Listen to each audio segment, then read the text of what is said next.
जा बुंनाय बियो माने आननेसेसारि मिनिंलेस होननानै आं बेखौ बिथांखौ बुंहरनो सानो। बे जोंहा आसाम पुलिसाव जिहेतु 2%नि जा खथा मोननानै दिनैहाय जोङो मोनफुंनो थांगासिनो दङ। रायजोफोर आङो नोंथांमोननि सिगाङाव आं मोनसे टपिकनि सायाव आं भिडिअ लाबोलायबाय। नोंथांमोना भिडिअखौ फुरायै नायलांजोब, अब्लासो बुजिगोन आरोखि।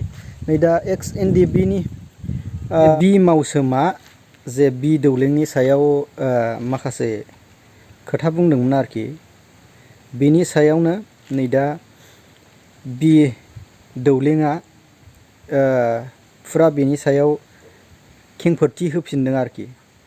जेनेबा माखासे बियो साख्रिया बेसेबां मोनखो आरो XNDB-BCनि जेसेबां माबानि सायाव रिहेबिलिटेसन होनायनि सायाव बेयाव खोथा बहनदोंमोन आरो। बे खोथा बहननायनि सायाव बे दौलेङा दा बुंफिनदों। एक्सुवेलि नै दा ओरैबायदिसो, माखासे XNDB-फ्रा बर' हारिनि नै दा माखासे खोथायाव एक्सुवेलि बेबायदि नांलायबाय थायैया मोजां जागौ आरोखि।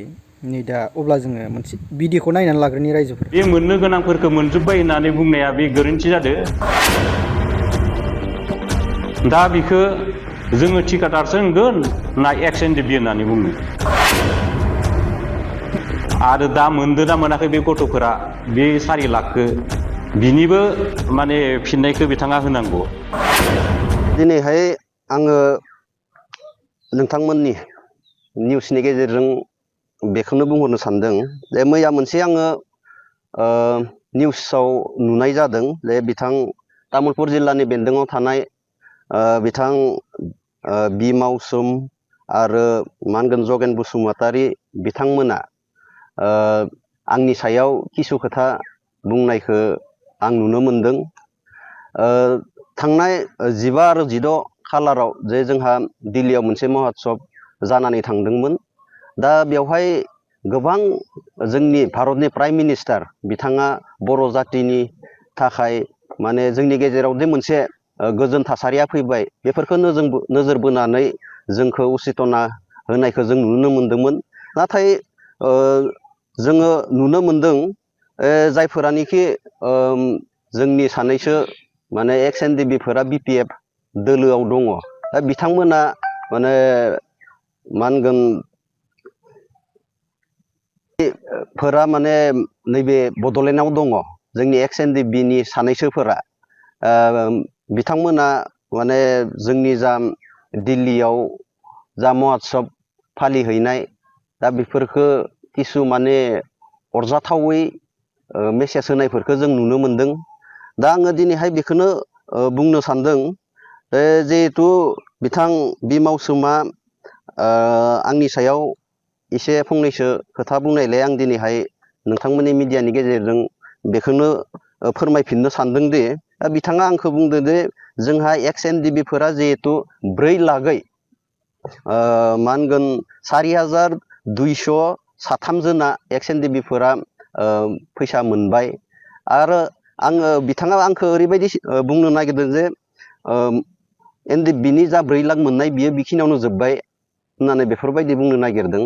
नाथाय बिथांनि जा बुंनाय बियो माने आननेसेसारि मिनिंलेस होननानै आं बेखौ बिथांखौ बुंहरनो सानो। जोंहा दाबोनो 678 जन जोंहा आरो होबावनांगौ एबा लिस्टेड दंबावो। बेखौ जोंनि दानि BTR सरकार प्रमद सारा जाबायदि जोंनो खोथा होदो, साननैसोनि उनावनो हयतोबा जोंनि जा आद्रा थानाय 678 जना मोनबावसिगोन। दिनैहाय जोङो बाख्नायनांगोन जोंनि दानि BTR-नि चिफ, दानि BTR-नि डिपुटि चिफ गबिन्द सार बिथांमोनखौ, बिथांमोननि जा बलिस्थ नाजानायनि गेजेरजों दिनैहाय XNDB-नि गोबां सोद्रोमाफोरा दिनैहाय 4 लाख करि मोननो हाबाय। लोगोसे NDB-नि थाखाय दिनैहाय UPPL सरकारा मानगोनां प्रमद सार, मानगोनां गबिन्द सार बिथांमोना दिनैहाय राइस मिल आरो डायरि फार्माव दिनैहाय गासै 24 लाख करि 10टा माने फार्मनो दिनैहाय माने संस्थापन XNDB-फोरनो संस्थापन होनायखौ जों नुनो मोनदों। लोगोसे बिनि अनगायैबो दिनैहाय XNDB-फोरनो गोबां बायदिसिना मा होनगोन वान टाइम माने लन होनानै दिनैहाय होबाय थानायखौ जोङो नुनो मोनदों। दा बेनिखायनो आङो दिनैहाय बेखौनो बुंनो सानो मानगोनां मावसोम मा होनगोन मावसोमखौ जे नोंथांमोना जेन बेफोरबायदि हाबसोनानै सानफ्रोमबो सरकारनि बेरेखायै बुंस्लायस्लाय जेन जोंनि हारि जौगानायनि फारसे जा दिनैहाय सरकाराव प्रमद सार दैदेननाय सरकार बेयावनो फैनानै जेन नोंथांमोनाबो हारि जौगानायनि फारसे ओनसोल जौगानायनि फारसे समस्ति जौगानायनि फारसे खामानि मावफैयो आं बेखौ बिथांमोनखौ हांख्रायहरबाय। लोगोसे आङो नैबेखौबो बुंनो सानदों दिनैहाय जोंहा 1986नि 3 अक्ट'बरनिफ्राय गोबां जोंनि जोहोलावजोफोरा मुंख्लं जालांबाय। बिथांमोनखौ दिनैहाय जोंहा मा होनगोन बिथांमोननि न'खरखौ जोङो जिहेथु MOS बायदि जोङो माने 5 लाख करि जिहेथु जोङो होनाय मोनसे माने दफा जोङो एकर्डआव लिरथुमनानै लाबोदो। दिनैहाय आं बेखौनो बुंदोंमोन जे जोंहा 632 जन जोङो दिनैसिम होनो हाबाय आरो जोंहा गोबां दंबावो बेफोरनि खामानिखौबो मावबावनांगौ दङ जोङो XNDP एबा जोंनि जेसेबांखि दैदेनगिरिफोर दङ जों गासैबो जथायै माने सावरायलायनायनि गेजेरजों दिनैहाय जोंनि जा मोननांगौ मोनथाय जों बेफोरखौ दिनैहाय लाबोजोबनोसो दिनैहाय नाजानांगौ। लोगोसे बिथाङा आंखौ मोनसे एलिगेसन होबावदो जे साख्रि माने मोनजोब्बाय होननानै। दा आङो बेखौनो बुंनो सानदों जे आंनि जा बाइट बे साख्रि होनाय बा मोननाय बे खोथाया ओंखाराखैमोन। नाथाय बिथांमोना मा रावजों बेखौ बुंदों आं बेखौ मिथिथ'लिया। थेवबो आं दिनैहाय गासै जोंनि XNDP दावहारु लोगोफोरखौ माने बेखौसो फोरमायहरनो सानदों जे जोंहा आसाम पुलिसाव जिहेथु 2% जा खथा मोननानै दिनैहाय जोङो मोनफुंनो थांगासिनो दङ। दा जोंनि दैदेनगिरिफोरा जोंनि जा BTR सरकारनि मानगोनां प्रमद सार दिनैहाय मा होनगोन गबिन्द सार आरो गोबां जोंनि XNDPनि बा जोंनि EM एबा MCLAफोर दिनैहाय ओरैनो जिरायनानै थायाखै। समस्ति डेभेलपजों लोगोसे दिनैहाय XNDPफोरनि जा मावनांगौ खामानिफोर दिनैहाय बिथांमोना एक सेकेन्डबो जिरायना थायाबासिनो खामानि मावबाय थानायखौ जोङो नुनो मोनदों। दा बिथां मावसोमा दिनैहाय बिथांमोना मा हिसाबै जेनेबा बेफोरबायदि खोथाखौ बुंदो एबा बिथां जगेन बसुमतारिया जाबायदि जेनेबा जोंनि BTRनि चिफ मानगोनां प्रमद सारखौ माने आसि थुनानै 1500 कौटिनि हिसाब बिनाय बा बायदिसिना इलिगेसन दिनैहाय बुंनायावसो दिनैहाय बेफोरबायदि खोथाखौ जोङो माने बुंहैनांगौ जादों। दिनैहाय प्रमद सारनि जा सरकार दिनैहाय जोंनि XNDPफोरखौ संस्थापन खालामनो थाखाय दिनै बिथाङा गोबां गोनां मावसोमा मोनसे खोथा आंखौ एलिगेसन होबावदों जे दौलेङा XNDP ना UPPLनि सासे सोद्रोमा ना मा होनगोन थिकादार। आं दिनैहाय नैबेखौसो बुंनो नागिरदों जोङो 2020नि 27 जानुवारियाव जोङो एकर्ड खालामदों BTR। दा बे एकर्डनि उनाव जाय समाव जोङो आफादा डिसबेन्ड जादोंमोन बै समनि उनाव जों गासैबो सिभिलाइज बेनि उनाव जोङो मोनफा मोनफा जोङो संस्थापन नागिरनानै जों सोलिखानांगोन। दा बे हिसाबै दिनैहाय बिथाङा आंखौ UPPLनि सासे सोद्रोमा ना माने थिकादार दा बेफोरबायदि खोथाखौ बुंनो नागिरदों। दा आङो नैखौसो बुंनो नागिरदों जिहेथु जोंनिनो दिनैहाय सरकार 2020नि 27 जानुवारिनि उनाव जिहेथु जोंनि जायफोरानोखि सिगनेटरिस दिनैहाय गबिन्द सार प्रमद सार आरो लरेन्स इस्लारि सार ओरै फेरेंगा सार ओरैजा सावरायग्रा सार जिहेथु जोंनिनो दिनैहाय सरकार। दा बेवहाय जोंथ' माबा मोनसे खामानि मावनानै सोलिखानांगोन। दा बेनिखायनो बेफोरखौ बिथांमोना मेगन सायाबासिनो नोंथांमोनाबो जुदि हायोब्ला जोंनि UPPL आव फैनानै जोंजों आखाइ हमनानै नोंथांमोननि संस्थापननि सायाव बा जोंनि सेंग्राफोरखौ माबोरैहाय जों संस्थापन होलांनो हागोन दा बेनि सायाव नोजोर बोनानै गासैबो नोंथांमोना फैनानै जोंजों आखाइ हमफैयोब्ला इनायनो मोजां मोनगोन होननानै आं सानो। दिनै मैयायो आरो आङो मोनसे बिथांमोननि बाइटनि गेजेरजों मोनसे बाथ्रा एबा बिथांमोननिफ्राय खोनानो मोनबावदों जे 150 जन मा होनगोन 500 लानानै माने हरदोंमोन होननानै दा बिथांमोना मा होनगोन आंनि खोथाखौ एसे ब्लेम खालामनो थाखाय मा होनगोन गन्थङाव दै हाबदों। आं दिनैहाय बेखौसो बुंनो सानदों बिथांमोनखो दिनैहाय जोंनियाव XNDP एबा NDP आ मोनब्रै फेक्सन मोनसे समाव जादोंमोन। बिथांमोना जाबाय मा होनगोन धिरेन ग्रुपनिमोन, आं जाबाय रन्जन दैमारि ग्रुपनि। दा बेवहाय जोङो मा होनगोन कुनु बै समाव जिहेथु जोंहा फेक्सना बेलेग बेलेग बा जोङो बेफोरबायदि गुबुन फेक्सननि बा धिरेन ग्रुपनि लिस्टखौ जोङो बानायाखै। दिनैहाय बिथांमोना जाबाय मा होनगोन धिरेन ग्रुपनि। दा बे हिसाबै जोङो माहा मा जोंनि सेंग्राफोरखौ बानायदो मादो बिसोरो जेबो मिथिया। बिथांमोना ओरैनो आंखौ मोनसे मा होनगोन माबानो थाखाय लाजि फोनांनो थाखाय बेखिनि खोथाखौ बुंदो होननानै आं सानो। आरो दिनैहाय आङो थोंजोङै नै मोनसेखौ बुंनो सानदों।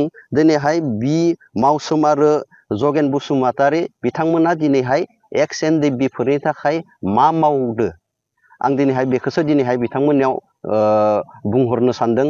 दिनैहाय जोङो दिनैहाय मा होनगोन सरकारजों लोगोसे थाफानानै दिनैहाय जोंनि जा मोननांगौ आद्रा थानाय खामानिफोर बा दफाफोर बेफोरखौ गासैखौबो इमप्लिमेन्ट खालामजोबनो थाखाय जोङो दिनैहाय नारा नाथायै नाजागासिनो दङ। बेनिखायनो आं दिनैहाय बिथांमोनखौ बुंगोन जे नोंथांमोना मा होनगोन बेफोरबायदि गोजानाव थायालासेनो गासैबो खौसेनि गेजेरजों दानि जा सरकार बेयाव फैनानै खामानि मावलांनायखौसो आं दिनैहाय लुबैदों। दिनैहाय नोंथांमोननि जा सानस्रि आरो सान्थौ दिनैहाय जाबायदि मा होनगोन दोलोनि जाबायदि सान्थौ आरो सानस्रि बेखौ कुनु जेबो फाराग गैयै बायदिखौ जोङो नुनो मोनो। मानो होनोबा जों दिनैहाय नुनो मोनदों दिनैहाय जाखिनि 2020 नि 27 जानुवारियाव जेनेबा जोंनि सिगनेटरिस दिनैहाय गबिन्द सार, ओरैहाय सावरायगोरा, दिनैहाय प्रमद सार, लरेन्स इस्लारि सारमोन दिनैहाय गासैबो दिनैहाय मोनसे जोङो जोंनि जा बिटिआर एकर्डनि जा दफाफोरखौ नोजोर बोनानै जोङो माबायदिहाय इमप्लिमेन्ट खालामनो हागोन बा बिथां सारमोना माबायदि इमप्लिमेन्ट खालामनो हागोन आरो इमप्लिमेन्ट खालामनानै जोंनि हारिनि फारसे जोंनि समस्ति फारसे बा जोंनि जा इन्स्टिटिउटफोर बेफोरखौ माबोरैहाय गायसनजोबलांनो हागोन दिनैहाय खामानि मावबोबाय थानायखौ जों नुनो मोनदों। दिनैहाय XNDP हिसाबै जोंहा गासै NDP हिसाबै जोंहा गासै मोनब्रै फेक्सन दङमोन। दिनैहाय मोनब्रै फेक्सननि जेसेबांखि लिडार्स एन्ड केडार्स दङ गासैबो माने बिटिआर एकर्डनि दफाफोरखौ इमप्लिमेन्ट खालामनायाव गासैबो दायित्व दङ।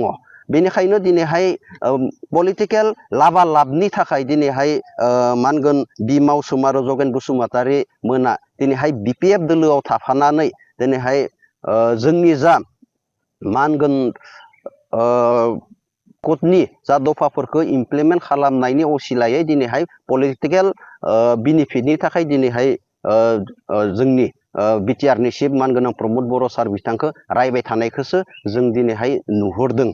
दा बिनिखायनो आं दिनैहाय बुंहरनो सानदों जेन जोंनि हारिनि सार्थआव जोंनि बर' हारिखौ गेरेमसा हारि महर दानांगौनि सार्थआव दिनैहाय बयखौबो माने खौसेथिनि नोजोर बेवहाय फैनानैसो खामानि NDP जों XNDP जुदि नांलायलायबाय थायोबा जुदि गोरोबनाय गैयाब्ला माखासे बर'नि जेन अभाब अभिजग जेन नांगौफोर आरो माखासे हारि दानायनि खोथा फोरखौ जुदि बेबायदि नांलायलायबाय थानानै बावलाङोब्ला आरो नै दा रन्जन दैमारि सार गनांगौ दं, बे गनांगौखौ जेन माब्रै जों खौसेथियाव बेबायदि बिदा गिदिरमोनहा जुदि नांलायलायबाय थायोबा माब्रै खालामगोन दा मोनसे। अब्ला नोंथांमोना रायजो राजाफ्रा मबे एंगेलजों बुजिदों आरो रायजो राजाफ्राबो नुगासिनोखा जेनेबा सरकारा मबे मावदों मबे मावाखै, बबेबा सोरनि डेभेलप खालामदों खालामाखै, लामा सामा मावदों मावाखै। रायजोफोरनि माखासेखौ बाद दोन, नैबे एक्स एनडि बिनि जेसेबांनाखि जेन'बा हाग्रायाव थानानै आर्मि पुलिसफोरनि बुलि जानांबाय, बर' हारिनि थाखाय जिउ बावनांबाय, सोरबाफोर दुखु खस्थ' लानांबाय, सोरबा फिसा सासेल' दंमोन बिसोरनो गावथार जाबाय, पाब्लिकफ्राबो बुहुद खस्थ' मोनदों आरोखि। बेखौनो बुजिलायनायनि गेजेरजों मिलायनानै खामानिखौ जुदि मावोब्ला मोजां जागौ आरोखि। आरो सोरबा सोरबा एक्सननिबाबो ओरैबायदिल' माखासे सोरबा सरकारजों थानानै जेन माखासे गावनि उदैनि थाखाय आरो गावनि डेभेलपनि थाखाय बेबायदिल'बो नायग्रा दं आरोखि। एक्सुवेलि बेखौनो आंनि मोन्दांथिजों आं बुंनो सानो, गोरोबलायनानै माव, बेखौनो आंनि थाखायबो आर'ज खालामनाय। आरो नै दा रायजो राजाफ्रा मबे सोरनि खोथायाव सोरनि स्पिचखौ बांसिन मोजां मोनदों नोंथांमोनहा फोरमायहरबानो जाबाय।